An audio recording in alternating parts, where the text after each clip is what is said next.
everyone, and welcome back to Knowledge on Ears. In this video, we're going to be discussing a very cool topic. What are 7-segment displays? Take a look at this. This is a digital alarm clock. You can see how there are 4 digits here, and when you connect it to a power source, the digits will light up, creating different numerical values. Here, we also have a 4-digit 7-segment display, and this is a 1-digit 7-segment display. In this video, we're only going to be focusing on 1 digit. So this right here, take a look at this. This is a breadboard circuit where we have a 1-digit 7-segment display connected to 8 resistors and to a battery. Now, if you connect it to the battery, you can see how every single segment lights up.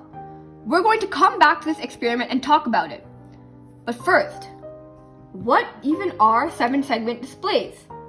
So generally, they are displays or modules that contain LEDs. This is very important. In the previous video, we explored what LEDs really were and we did a short experiment. So using that knowledge, we can understand what 7-segment displays are and how they can be used. So in this case, in this 7-segment display, LEDs are arranged such that they're in a shape that can form numbers. So every single one of these lines, every single one of these segments and the dot, they're all LEDs. So when power is provided or voltage and current, then it will light up. So here we have 7 main segments in one dot. So it technically has 8 LEDs, but it is called a 7-segment display. So they are arranged in a shape so that they can light up and form different numbers. Now, we're going to go to another page. Here in this page, we have an enlarged image of a 7-segment display.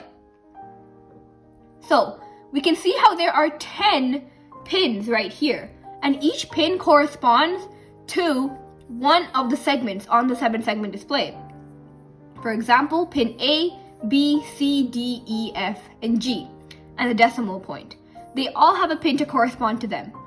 There's also a common pin. We're just going to get into that. So there are 2 types of 7-segment displays: common anode and common cathode. So what is that? Well, now we're going to talk about in detail what common anode 7-segment displays are. So we know that there are 8 LEDs in a 7-segment display. So in a common anode display, all 8 of the anodes or the positive terminals of the LEDs are connected to a common pin. So we also know that current flows from the positive terminal or the anode to a cathode. And when that happens, the circuit gets completed and a segment will light up. So in this case, a positive voltage will be applied to the common anode pin because that's the anode, that's the positive terminal, and it will flow from the common anode to one of the other cathode segments, one of the other pins that isn't a common pin. So for example, if we want to light up segment A in a common anode 7-segment display, positive current will flow from the common pin, which is the anode, to a cathode of segment of pin A, and it will light up segment A. We're going to see this in an experiment. So what is common cathode now? So it's the exact opposite of common anode. All of the cathodes of the LEDs, all 8 cathodes, are connected to a common pin, all the negative terminals. So we know current flows from positive terminal to negative terminal. So in common cathode, a positive voltage will be applied to the segment pins because the segment pins are anodes in this case, and the common pins are now cathodes. So positive voltage will be applied to a segment pin. For example, let's take A again, and then it will travel, the current will flow from A to the common cathode pin, and that will light up segment A. And the common cathode pin in this case is ground.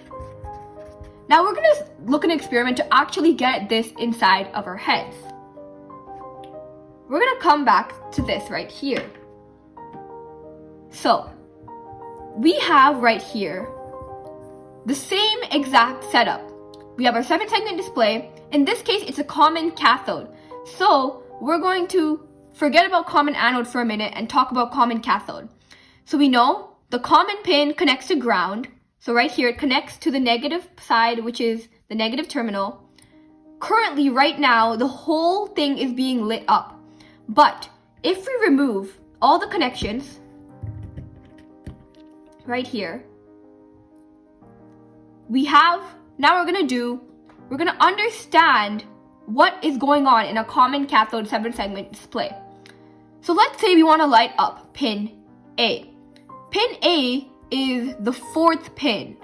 So if we look at the 4th pin, I lift it up right now. 1, 2, 3, 4.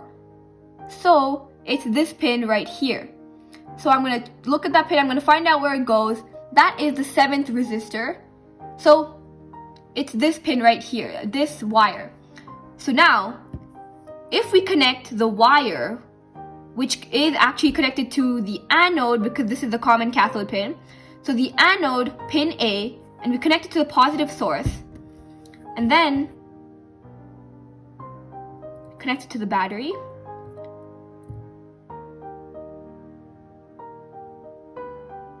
Oh, wrong one.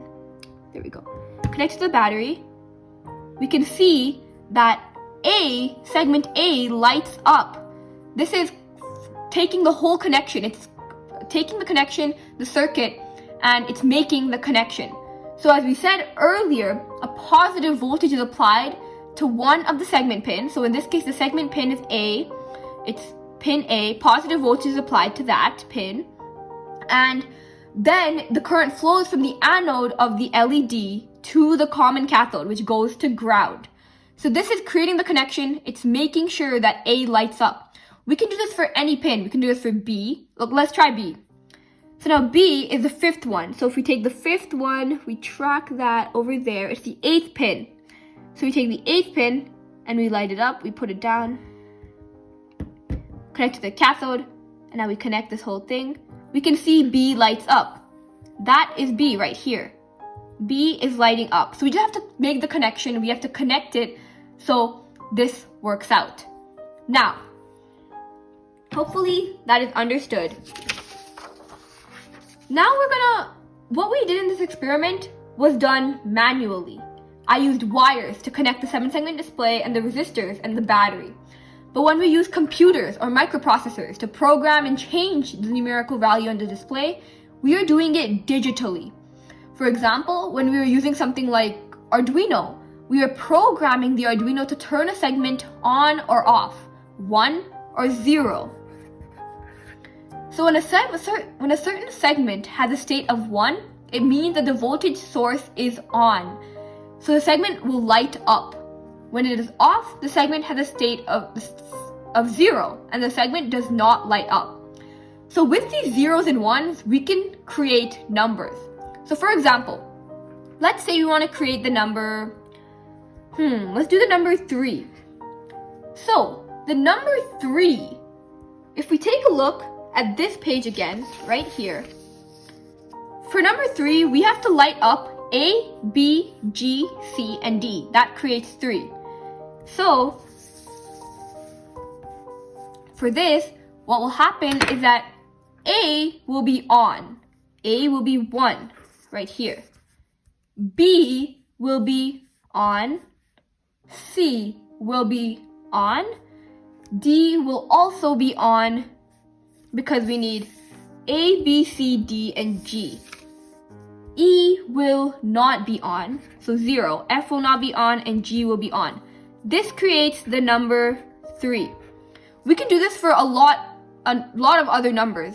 So we can see the states of 0 and 1, turn it on and off, and determine what numbers are created. That's what computers use. That's what digital alarm clocks like this use. Thank you for listening. Bye!